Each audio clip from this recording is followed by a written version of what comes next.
It was June 19th, 1980.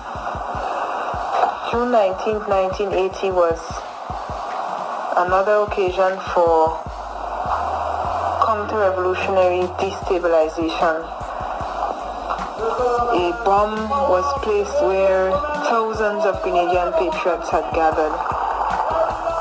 This bomb was placed and intended to eliminate and to make a mass murder of the Grenadian leadership. It did not do that, but 3 women were murdered. Over 100 people were hospitalized, and the investigations of the government proved that those inside Grenada who were involved in placing the bomb and in making sure that it went off, that they were supported by CIA contact men. And this was yet another occasion when we knew that the CIA was involved in the general destabilization of the country.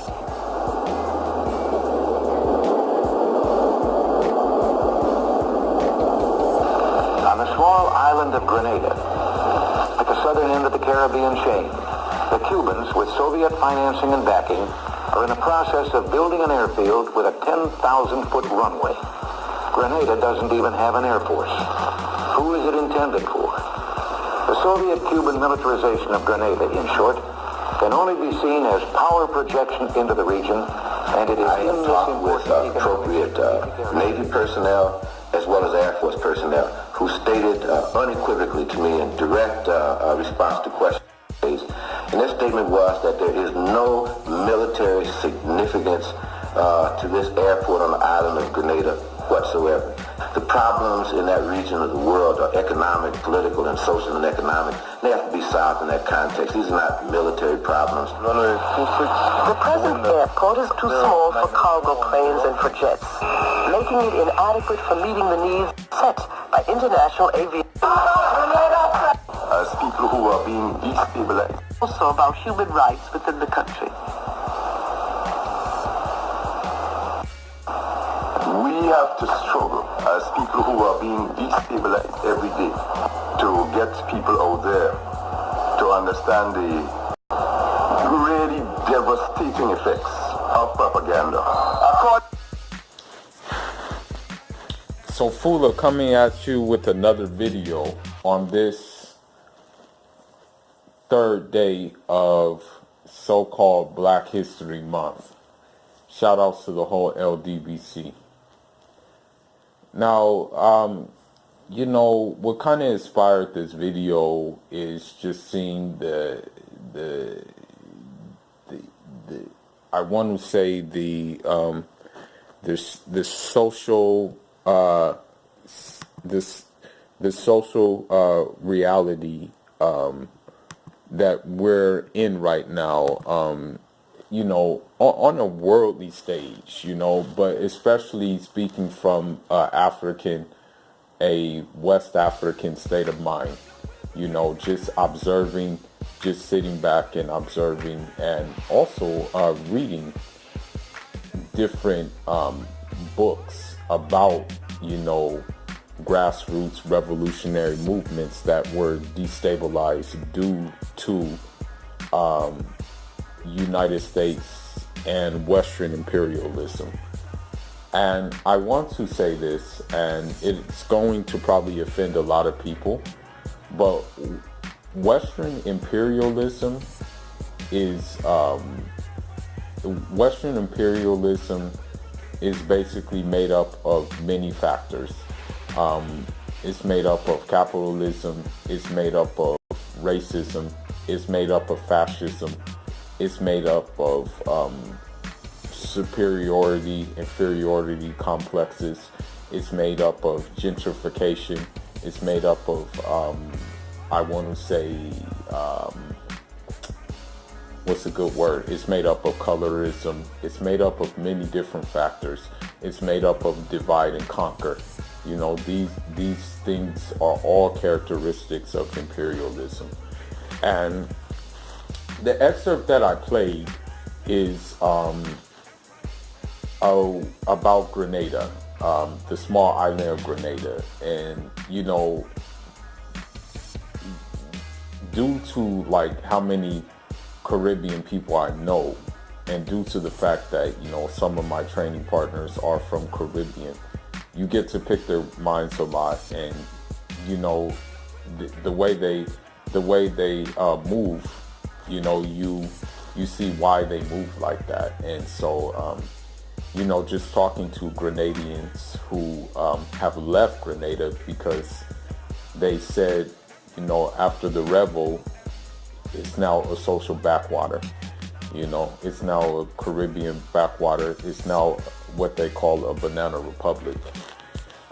So, you know, in looking into the revolution and what they accomplished, I can kind of see why United States did what it did. And it's easy to see why United States is doing what they're doing to Venezuela times 10. Because with Grenada, you have to think about it.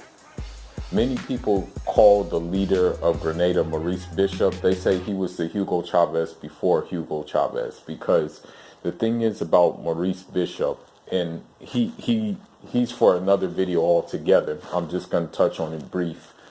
Maurice Bishop wanted to get the people involved. The thing that you know, Gaddafi, the thing that Maurice Bishop, the thing that Hugo Chavez have in common is that they all wanted participation from the masses. They did not want just participation from a small minority who are like the ones who control a majority of the wealth. That's something they did not want. And the thing is, this was alarming to the powers that be, due to the simple fact, the masses, when you really look at the masses of these countries, when you look at the masses of like countries like Grenada, when you look at the masses of countries like Cuba, when you look at the masses of countries like Venezuela, when you look at the masses of people in like Libya, even Libya itself, the masses of people are, guess what? They have the African gene in them, you know. Or if they don't have the African gene in them, they are a minority people. And this goes back to the point that imperialism is essentially racism as well. So with that being said, the reason why the United States is trying to destabilize Venezuela and change the makeup of the Latin America is because the majority of Venezuelans that they don't show in the news media, they look like you could take them to a village in West Africa and nobody would blink a second eye at them. Or they look like you can take them to a cafe in North Africa and nobody would blink a second eye. Or they look like you can take them to Cape Verde and nobody will blink a second eye at them. There was one article that came to me, and it was an interview with an Afro-Venezuelan. And, you know, in that interview, basically what he said is, you know, that basically Venezuela, you know, he said that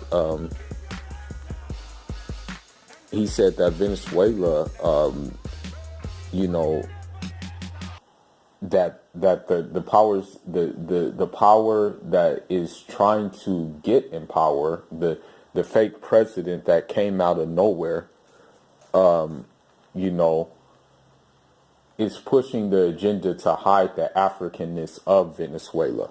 For example, he said that more than half of the Venezuelans originate from the slave trade, and that is scientifically provable. But they have taught to feel ethnic shame, and they say their Spanish or Portuguese grandfather to hide the African ancestry of the Venezuelans.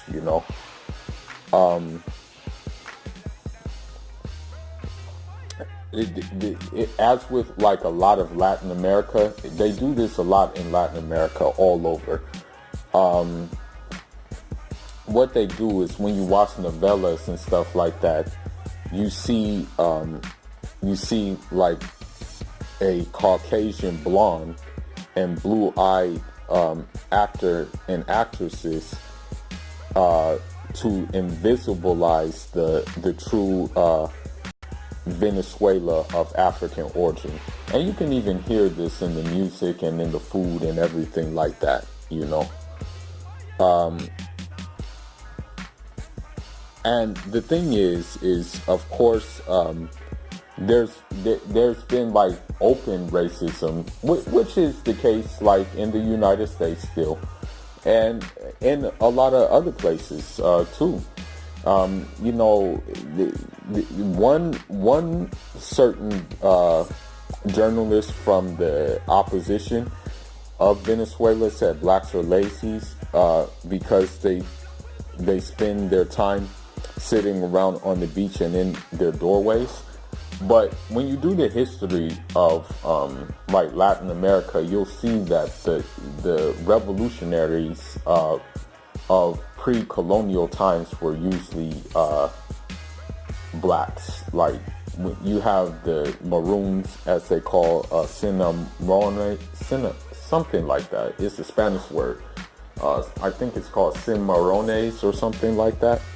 And those were the ones who were the guerrillas, the revolutionaries, who basically was trying to stop slave trade through armed struggle. You can't be lazy to do that, And they built what they call palenques, which are communities, autonomous communities. And even one of those communities exists in Jamaica today. So what happened is, when Hugo Chavez got into power, he kind of like embraced the African origin. He kind of like, he wanted to change the dynamic of,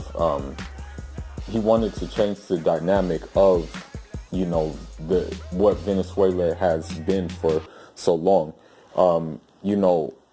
Hugo Chavez said, in one speech or one interview, he said, when we were children, we were told that we have a motherland, and that motherland was Spain.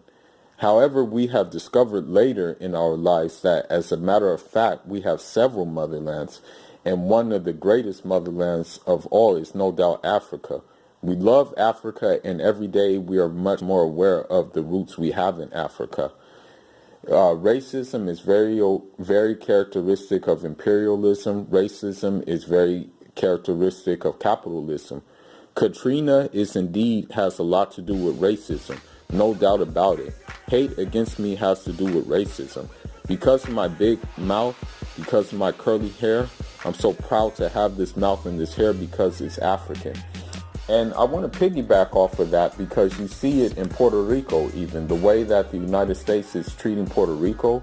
It has, I'm just being real. Unfortunately, a lot of,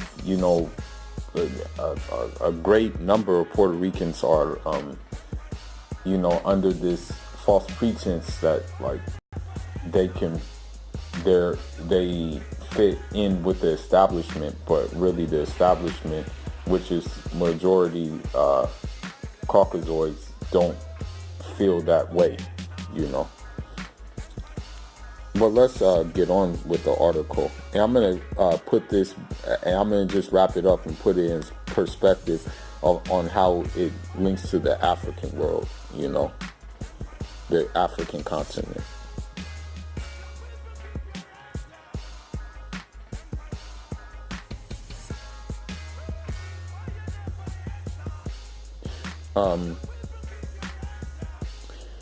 And the thing is about the Bolivarian government, which is what Hugo Chavez was formed, is that he was he one of Hugo Chavez's big things is he wanted to restore ties with Africa. He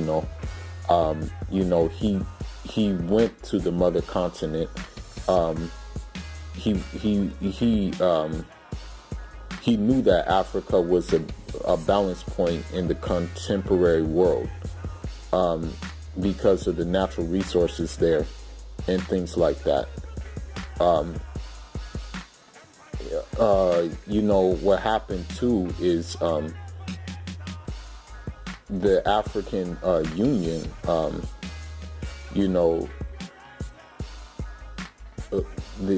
the African Union actually recognizes the government right now, the Maduro government, as the legitimate government. And so what I need to say now is the fact that the right-wing opposition, the right-wing opposition in Venezuela, I'm sorry to say it, but if you put them with the KKK, if you put them with the Israelis who kill Palestinians and are killing Africans and trying to kick Africans out of Israel, then unfortunately you wouldn't blink a second eye either. Because the thing is them themselves, there was even a picture of the opposition actually putting a Venezuelan flag alongside an American flag. They also have, a big flag of Israel as well. There's many pictures that show that, what their real goal is. Their goal is not for the welfare of the majority of Venezuelan people. Their goal is to cater to the United States needs, and the United States needs is cheap petrol, oil, and other access to the natural resources of Venezuela, which it has in abundance, probably more than any other Latin American country. Now, going back to this in Grenada, the leadership of Grenada said, something that is basically that pretty much goes into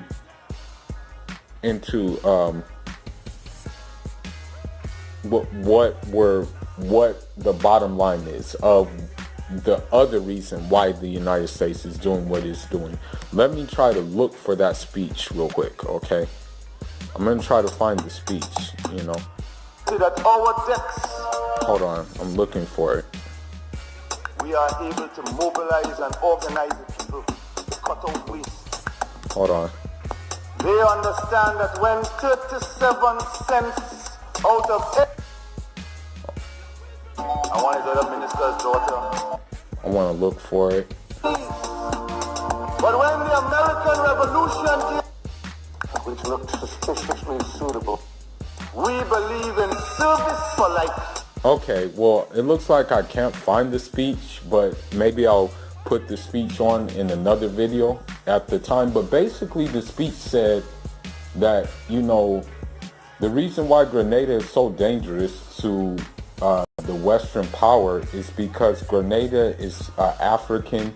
Most of the citizens are African origin and they're English speaking. Therefore, their revolution can touch other Africans across the world who also speak English, which pose a threat. Because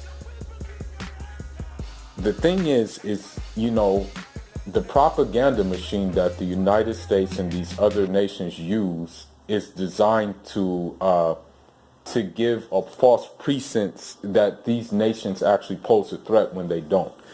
The thing is with Venezuela is they call Maduro a dictator. They call him a totalitarian. They call him a communist. They called Hugo Chavez a communist. They called essentially they called Venezuela a Marxist virus. And they did the same thing with Grenada. They said that the airport being built in Grenada was to make it a part of the Eastern Bloc, to make it an extension of the Soviet bloc. But really, in reality, the actual reality of the airport was to promote tourism and also to increase trade as well. So with Venezuela, they called this guy Maduro a dictator, but guess what? He was democratically elected. What part of dictator is that? If he's democratically elected. So that whole thing is null and void, But Maurice Bishop said something that is very key. He used the word African origin. And that's what it really comes down to. Venezuela, if like Maduro, if the Bolivarian government is allowed to do what it needs to do for the people of Venezuela, empower the people of Venezuela, that means that you will have a majority people who have some kind of African origin in power, and maybe that can be looked at by other Africans, and maybe other Africans will feed off of that and do it for themselves elsewhere. And the United States does not want that. The established Western powers don't want that, because if they have that, then what's going to happen is they'll lose their grip. Nations will start thinking with their own heads and walking with their own feet. And so the United States and these other people cannot afford for that to happen. Because believe it or not, the nations are poor largely because of the leadership who caters to imperialism, but not because the country is like physically poor itself. That's not the case. And imagine that, the United States did that to a small island of Grenada that doesn't have natural resources, but was steady making progress, getting its country out of debt, lowering unemployment, increasing education, increasing literacy, and the basic necessities of their citizens, and they still attacked it anyway. And what the United States does is they bring this false sense of democracy when democracy is not even practiced in the United States itself. Like, what part of democracy is basically having a person trying to build a wall and the citizens of that country don't agree with the wall, or he didn't get a majority opinion about the wall from the citizens of the country? What part of democracy is that? What part of democracy is shutting down the government because you can't get your wall built? That sounds like totalitarianism and authoritarianism to me. And again, I'm not into politics, okay? I hate politics. I think it's one of the most filthiest games played. I'm just a guy who observes things and sees how things are. And the reality of the problem with Venezuela, the reality of the problem with Cuba, the reality of the problem with places such as this is it has to do with resources, but it has to do with the ethnic majority. It has to do with racism at the end of the day. And that's just it. Okay. People, the order of the day cannot stand seeing another order of another group, another minority actually have the upper hand in something. It can't stand it.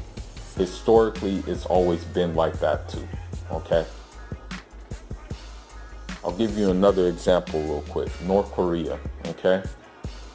North Korea suffers from the same thing, right? But again, if you do the history of North Korea, it has helped out different people going through the same thing they were going through. At one time, the Black Panthers even went to North Korea because the idea of self-sufficiency resonated with the Black Panthers. But you'll never hear about this in mainstream media. You have to dig and research yourself. And that's the thing.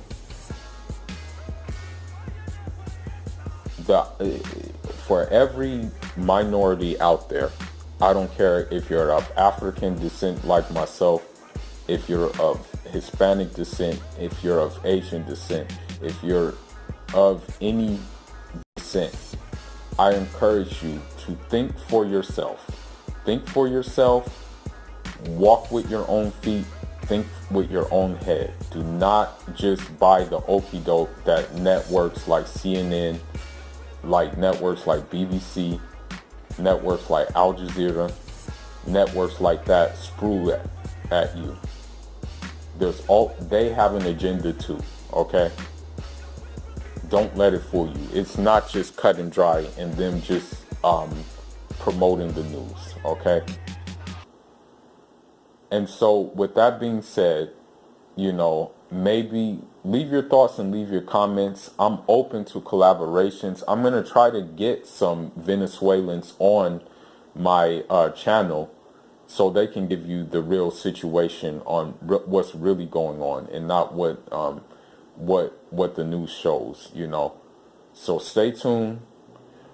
If you like the video, let me know your thoughts. And I'm off until the next one, guys. I will say this, that, I support free, sovereign, self-sufficient nations, and that if my nation, if my home country of origin was economically, socially, and politically developed to such a level where we can flourish, I would take the next trip home. But that's not the case because of my country too is in the palms of imperialism, and it's been that way for quite a while now. And I'll give one more example. Even in Nigeria, there was a time when the naira, their currency was more stronger than the dollar. But the United States, along with Saudi Arabia, destabilized that and planned a coup d'etat because Nigeria at the time did not want to add an IMF bank. And the going was good for Nigerians, but that was short lasted, What happened is that coup d'etat just put looters in power, and they stole trillions, literally trillions of dollars. And now those dollars are in English banks. Now those dollars are in Swiss banks and other offshore accounts. But that's all I got for now, guys. I'm just letting you know that the destabilization tactics of America in these different places have everything to do with resources and everything to do with racism as well. And have nothing to do with establishing democracy or human rights abuses. That's all I got, guys. Good job, Rama.